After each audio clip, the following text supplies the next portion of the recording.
A continuación, como ya tenemos el listado de archivos que el usuario ha seleccionado, debemos ahora agregar cada uno de esos elementos a la tabla de los archivos seleccionados, al componente JTable. A ver, ¿cómo le hacemos aquí? Obtenemos una referencia al modelo de datos de la tabla. Creamos una instancia de default table model. Esa clase la encontramos en javax.swing.table. Ok, dejemos las iniciales de cada palabra. Default table model. Convertimos a default table model el resultado de invocar sobre tbl archivos, que es un objeto JTable, el método getModel. Muy bien. Ahora iteramos por cada uno de esos archivos. Vale, entonces podemos utilizar, por ejemplo, un ciclo for mejorado, un ciclo for each. Escribimos aquí for, iteramos por cada uno de los elementos que hay en el arreglo archivos, un arreglo de tipo file. Se me acaba de ocurrir una idea. Vayamos a la vista diseño. A la tabla de archivos le agregaremos otra que sea la ruta. O sea, tendríamos tres columnas: nombre, ruta y tamaño. Seleccionamos el objeto JTable que hemos llamado tbl archivos. Cambiamos el atributo modelo. Damos clic sobre este botón. Insertamos una nueva columna, especifiquemos aquí ruta. Será de tipo string, no es editable. La ruta estará entre nombre y tamaño, entre esas dos columnas. Damos clic en el botón OK. Así queda la tabla, nombre, ruta, tamaño, las tres columnas. Vayamos a la vista de código fuente, a la pestaña Source. Muy bien. Entonces tenemos un objeto file por cada iteración de este ciclo for each, de este ciclo for mejorado. De ese archivo obtengamos el tamaño, el nombre, la ruta y el tamaño, esos tres datos. Ahora, por cada iteración sobre el modelo de datos que tenemos referenciado en la variable DTM para la tabla archivos, agregamos una nueva fila con el método addRow.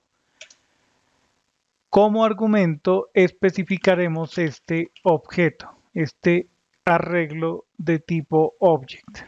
Lo inicializamos con las llaves. Entonces, primero viene el nombre del archivo. Decimos file.getName. Con eso obtenemos el nombre del archivo más la extensión. Necesitamos la ruta. Decimos aquí file.getParent. GetParent nos retorna un objeto string. Quedaría de esa manera. Si está bien así. Y necesitamos el tamaño. Cuando invocamos length, obtenemos el tamaño en bytes. Si dividimos entre 1024, obtenemos el tamaño en kilobytes. Y si volvemos a dividir entre 1024, obtenemos el tamaño en megabytes.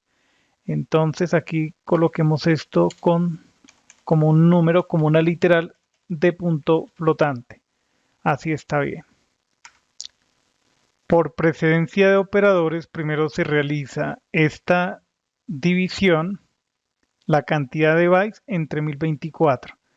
Y ahí tendríamos el tamaño en kilobytes. Esos kilobytes se dividen entre 1024. Un megabyte tiene 1024 kilobytes. Ok. A ver qué más necesitamos. Generemos una prueba de ejecución, control F11. Seleccionemos algunos archivos, vayamos hasta el disco C. Ahí hay un par de archivos de texto, Python y este otro. Ahí están. A ver, nos muestra el nombre del archivo y la ruta. Acá nos está mostrando el tamaño. Aquí podríamos especificar, en lugar de que utilice este esquema exponencial, podríamos únicamente, a ver, pasar a formato estándar y agregar al final la unidad de medida, que sería megabytes. Ok, entonces, a ver, cerremos esta ventana, creamos aquí una variable de tipo double que se llame bytes. Ahí asignamos esta expresión, cortamos y escribimos aquí string format, indicamos porcentaje, dejemos con 2 decimales de precisión, F para un número de punto flotante, megabytes. Y aquí escribimos bytes. Asignamos esta expresión a la variable bytes. Ejecutamos. Seleccionemos esos dos archivos que están en el disco C. Y ahí está. Nos indica que no alcanzan a ocupar un mega. Seleccionemos otro archivo que sea más grande. A ver. ¿Dónde tengo un archivo que sea más grande? A ver, la unidad y aquí en docs no hay nada. En dev, en la carpeta Anaconda, de pronto esta licencia de Python ya es un archivo más grande, entonces nos muestra 0.01 megabyte. Podríamos mejorar esta parte de aquí haciendo lo siguiente. Si no sobrepasa un mega, dejamos la medida en kilobytes. Eso lo podríamos hacer. Entonces, a ver, cerremos esto aquí. Ahí realizamos el cálculo. O antes de realizar el cálculo, preguntamos por la cantidad de bytes que tiene el archivo actual. Decimos aquí file.length. Y si es menor, a ver, podríamos decir que sea menor a 1.000.000, entonces dejamos la medida en kilobytes. A ver, utilicemos aquí este separador de millares.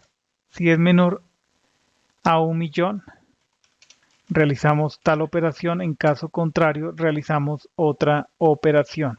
Al principio, creamos una cadena que se llame tamaño, para no utilizar la ñ. La dejamos vacía al principio. Y acá realizamos esta operación. Sobre tamagnio asignamos esta cadena de caracteres. Entonces el formato sería en este caso porcentaje 2F, dejemos con 2 decimales de precisión y la medida en kilobytes. En ese caso la operación será como sigue. No dividimos al final entre 1024. Ahí estaría. En caso contrario, cuando supere esa cantidad, indicamos aquí, dividimos nuevamente entre 1024. Acá dejamos la unidad de medida en megabytes. Ok. Y aquí todo esto lo reemplazamos por tamagnio. Así quedaría bien. A ver, porque esto nos está generando error por este paréntesis. Ahí estaría bien. Continuaremos en el siguiente video.